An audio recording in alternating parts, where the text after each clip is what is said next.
আমি ডাক্তার দেবাশিস মণ্ডল, আপনার চোখের ডাক্তারবাবু বলছি। এতদিন আমি অন্য জায়গায় ব্যস্ত ছিলাম বলে সকালে আপনাদেরকে পরিষেবা দিতে পারতাম না।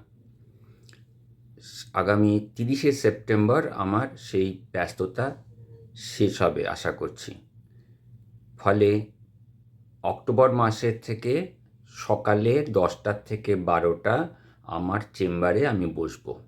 আমার চেম্বারের ঠিকানা তো আপনার মনে আছে, 75 Dum Dum road, Chhatakal bus stop, IndusInd ব্যাংকের ঠিক উল্টো দিকে, আশিয়ানা মার্কেটের ভেতরে।